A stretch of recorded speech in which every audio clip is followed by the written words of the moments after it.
saw the debate. I actually tweeted out. I called it a debate on the genius of Dave Portnoy because some people seem to be thinking I was playing, gaming the system, trolling. The people who think I'm going to jail, they're idiots. Let me clarify real quick. We are a comedy site. We're pretty clear about that. We have no union at Barstool Sports. Nobody is trying to make a union at Barstool Sports. The whole union debate is just a site that I don't like. Not The Ringer. 2015 Gawker, which is a low-life loser site. They formed a union of nitwits with no talent, and I was making fun of them. I wasn't talking about, factories. I actually don't know a ton about that. I'm talking about Barstool Sports. And I was making fun of our own employees, saying, if you try to make a union, I'll crush you. And then these morons who have no idea what we do jump into the fray like AOC, Ocasio. I want credit when that takes off by that nickname. Alexandra Ocasio-Cortez. He said it first, folks. First, because I know Donald's going to use it. I get the credit for that because it's a really good one. But they don't know what they're talking about. You jump into the mud, and hey, guess what? We had the biggest day we've ever had in Barstool Sports. And this is a guy who last year got dragged out of the Super Bowl in handcuffs because Roger Goodell doesn't like me. So it's a big game. And the people who are tweeting us, the blue check marks and all these people, they should spend less time tweeting, more time working, and then they won't have to worry about the unions.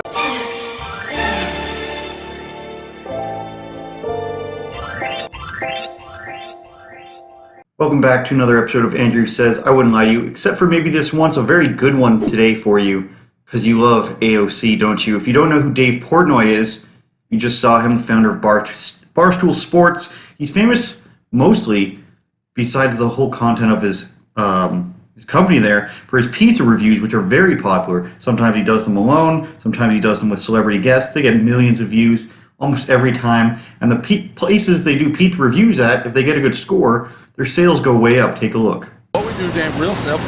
You take one bite, you score it 0 through 10. Be as cool as you want. We have a new Pizza Bite app where people can rank places. I checked it out. I wish I didn't. It didn't have the highest scores going in, but give it a fair test. You're a Boston guy, an East Coast guy, so give it a fair test. So this spat with Alexandria Ocasio-Cortez started from a joke that she misinterpreted, didn't understand, and of course when you're going out looking for outrage, looking for things to, rustle up your base with, to garner donations, you miss the broader context. So here's what spawned it all. It started with this tweet about competing sports brand Ringer, and it says, heard Ringer employees want to unionize, little refresher how I feel about unions. And of course the joke here is being that Gawker, the one he's talking about, is no longer operational. The blog post reads as follows. Bah-ha-ha.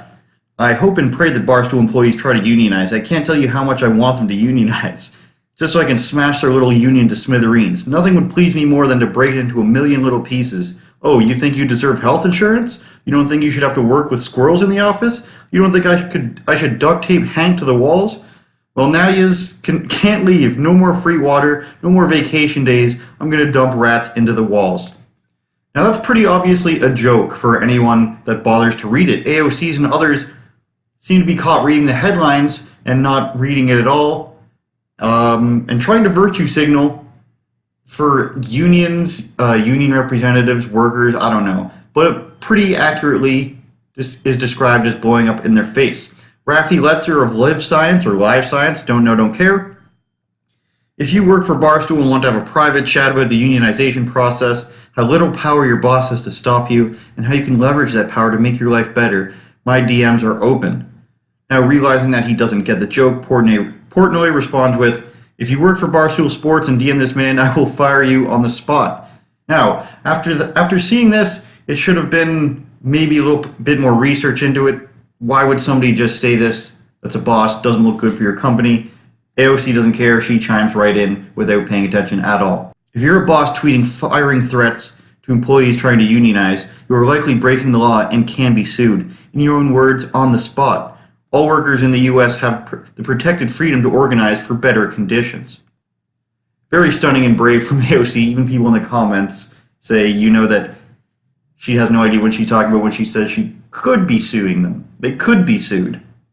So Portnoy then responds, hey AOC, welcome to the Thunderdome. Debate me.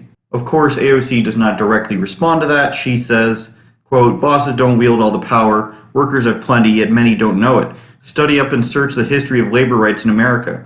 School doesn't teach the history of the U.S. labor movement, but we have weekends because of it, and we risk losing rights if we forget how we earn them. Now, to any trained eye, that's just some classic communist speak for you, and I'm not kidding, unfortunately. Pretending that business owners are not as valuable as their workers is the main communist ideal, where it is suggested that nothing can happen without the workers, so they should get a higher profit share, or basically control the means of production, as they like to say. Now, the problem with this idea is that it completely ignores how tough and how expensive it is to operate a company. The capital it takes, i.e. buying the equipment, renting the facility, buying the property, distribution, all of this stuff. And it says, no, a person working on the floor of a factory is just as valuable as the person who runs the factory, so let's all band together as the workers and take over the production. And of course, this claim is completely absurd, and if it was so easy, everyone would just run their own business. Everyone would be their own business owner and make tons of money. Of course, that's the problem with communism. It's a fantasy world where everybody has the same drive, motivation, talent, and skill to do all the things I just named that an owner has to do. Now, AOC, who is still oblivious at this point, trumpeted this out as a victory and then asked for donations from her constituents and people abroad. Quote, labor lawyers have never had such a slam dunk case of workplace intimidation like this. Yesterday, Barstool founder went to Twitter to break national labor law and threatened to fire any employee who tried to form a union. But Alexandria wasn't having any of his anti-union scare tactics. And then, of course, she asked for donations because she's fighting for all the little communists out there. Now, even Barstool Sports' employees were replying to her saying, like, making fun of her, taking this as a joke. Obviously, they work there, they get the joke. And they love the environment. Everyone who works at Barstool loves it. They have tons of people sign up to be their interns and get paid nothing.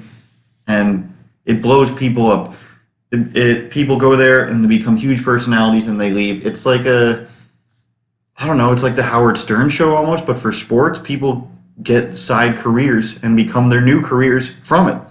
So as Tim Pool points out actually in a video the other day, while AOC is getting a ton of donations, she could still lose re-elections. How, you ask? Because no one in her actual district supports her.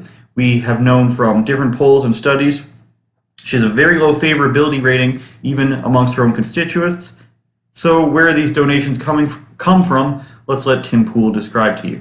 Ocasio-Cortez's known donors from her own district are nearly non-existent, FEC records show. According to the Daily Caller, only 10 people who live in Ocasio-Cortez's district have been recorded making donations to her re-election campaign in 2019. That's 1.4% of the average for congressional re-election campaigns. Let me stress that one more time. According to this story from the Daily Caller, Ocasio-Cortez's constituent donors are 1.4% of average, meaning most people who are running for re-election in Congress are receiving 98.6% more from their own districts. Yet here's the thing. Ocasio-Cortez has still raised a substantial amount of money. Who is funding her? And this to me is actually rather nightmarish. There are people in her district who don't like her. Poll after poll showing her favorability is really low. Yet for some reason, outside her district, she has tons of support and is receiving tons of money, giving her a massive advantage in running for Congress in a district where they're not supporting her. But that influence will give her an edge to win. So something else you might want to note there is that Ocasio has outraised all 87 freshman representatives in Congress for the first half of 2019, so she's getting a ton of money, way, way, way, way low. It was like, what was it, 1.4% of what people usually get from their own constituents. So nobody in her own district even supports her, so she might not win again. Now, will she debate Dave Portnoy? I don't know why I said Tim. Dave Portnoy, Candace Owens, Ben Shapiro, people who have challenged her? Of course not. The only way she survives in this political climate is to live in her fantasy land. That's the only way she does it. Where she's fighting the establishment, she's standing up for the common worker and the little guy, and let's band together and fight these big bad people. Sadly, this is right out of the communist playbook, and I mean that seriously. And I'm not just saying that because I disagree with her, and she's a communist, she's a globalist, and it's the same thing. It's not the same thing where people are calling people Nazis that they disagree with and fascists and everything. This is literally Communist Manifesto speak. You must create a permanent political underclass to fight against the capitalist oppressors so that the workers can, of course, rise up, seize the means of production, and then everything goes into beautiful communist utopia. After that, seize the means of production from the bourgeoisie, those capitalist pigs who are taking advantage of you. It's simple, but of course it's actually stupid, and it's for people who can't think for themselves, and sadly it works until, your country is collapsing because people don't know how to run businesses, are now running everything, and they don't know what they're doing. And when your best case scenario for your ideal is communist China, who still is basically a capitalist country, but then controls everything via communism, and sure, they make a lot of money, but their conditions are poor. You've got their slave labor camps, you've got their anti-religion, you've got their they've got their thuggery going out there in Hong Kong right now, beating up any protesters. So if that's your greatest, if that's what you want to go to achieve, and that's your greatest example, then by all means be a crazy person. But any other communist utopia that you thought was going to work, like Venezuela and East Asia and small places in Africa and the Soviet Union, none of it works, I'm sorry.